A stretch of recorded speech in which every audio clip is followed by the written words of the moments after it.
Hi everyone, my name is Deanna McKenzie, and as you may or may not know, I'm a licensed real estate agent here in New Jersey and as well as an actress. New followers that I kind of just wanted to introduce myself and also share a life experience that I feel like is important for me to feel like I really connect with you guys and not pretend like everything is always glitz and glamour because it's not.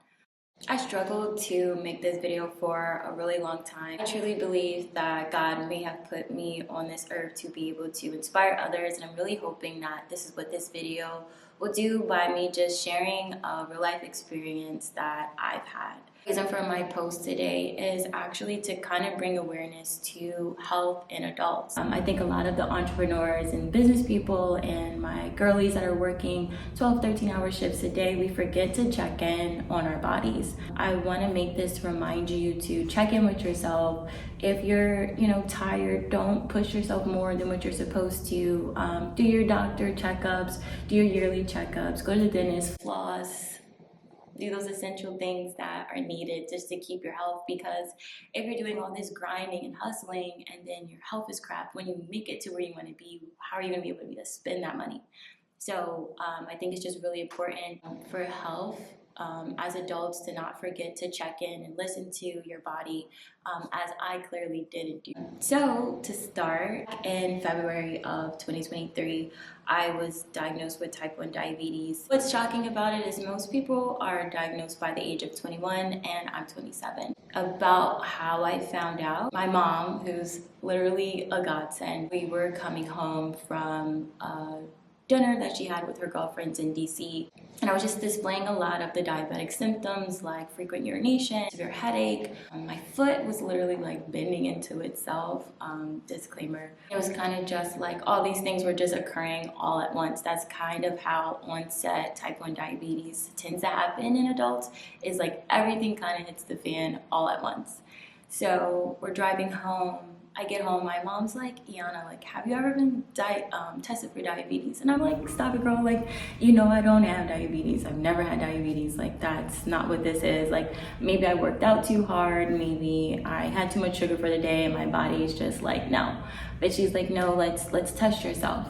So I test myself and my numbers come out to 560. To put that into perspective, the average person's blood sugar level is from 80 to 90 and I was 560. So as you know, that's obviously like quadruple more than what it's supposed to be, and someone who's healthy and doesn't have any issues. Naturally, we go to the hospital and at that time I black out. I didn't even know I blacked out until I kind of just looked up and everyone's peering over me and I'm like, oh, I guess I passed out. At this time, my blood sugar is at 600, which in a lot of cases, going up that high could lead to coma or even further, body failure. At this point, I'm now diagnosed with type 1, and of course I have the resources available in order to now live a healthy life and to just take those steps needed to stay healthy moving forward now that I know exactly what it was.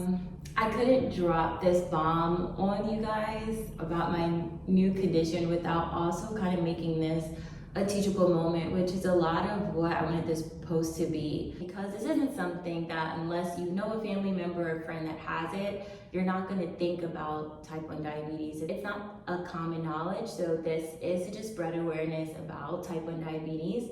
It's a condition that's out there that a lot of young children and adults have. A lot of times when I tell people that I have diabetes, they're like, oh, like you should lay off the sugar. Like, there's a lot of presumption that type 2 diabetes is the same as type 1, and they're two different conditions. Type 1 diabetes is an autoimmune disease, meaning that the body attacks itself for whatever reason, and in this case, the cells attacked my pancreas. Your pancreas is needed to make insulin. Pretty much with type 1 diabetes, your pancreas no longer makes the hormone insulin in order to kind of regulate your blood sugar levels, which is why type 1 diabetics have to give themselves a man-made insulin in order to regulate the amount of glucose or sugars that will be broken in your body. If you didn't know, carbohydrates, once they're digested, further turn into glucose or sugars. So too much sugar, and not like eating a cinnamon bun, too much sugars from the things that have been broken down in your body, whether it's fiber, vitamin D, and then those sugars, they all need a home. They all need to go somewhere. Without insulin, those problems from having too much sugars will begin to arise. That's why type 1 diabetics get extreme thirst, they have frequent urination, because your body is like, I gotta get rid of this sugar, it's too much. Again, to shut down its major organs because it can't function with that level of sugars in your body. Not having enough sugars in your body will then begin to do the same thing. It'll start to pull the energy from the fats and the muscles in your body, which is not good. That's why, like, when a lot of type 1 diabetics go low, they pass out or they black out or further go into comas, etc. Too high and too low, real big problem. Let's just put that into layman's terms. So now what do I do now that I know that I'm diagnosed? I feel like the positive side of being diagnosed, I feel like, is now I'm more in tune with my body. I have to give myself insulin before I eat, and then I take an overnight insulin, which works in the background to just make sure that if my sugars go too high or too low while I'm asleep, kind of helps adjust. And then I also have my meter in my arm, which most of you have probably seen, because I've had people ask me like, oh, they got a nicotine patch in your arm? Nope, it's not what that is, and please don't touch it. I think now I still can eat whatever I want. There are things that are kind of frowned upon me eating. A lot more adjustment to eat unhealthy things. Trying to have a better diet still. Y'all know I love cake and pasta, so those are both big, hard carbs and high sugars.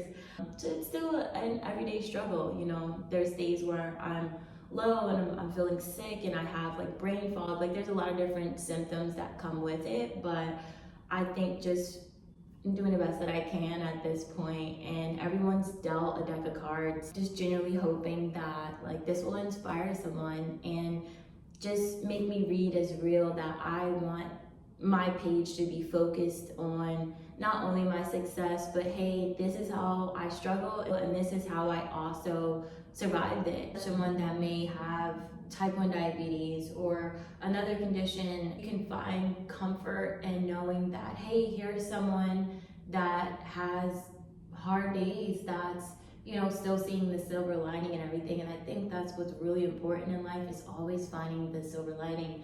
Knowing that your purpose here and your struggles and your conditions and any and everything that you're going through has a rhyme or reason. And check in with yourselves, listen to your body.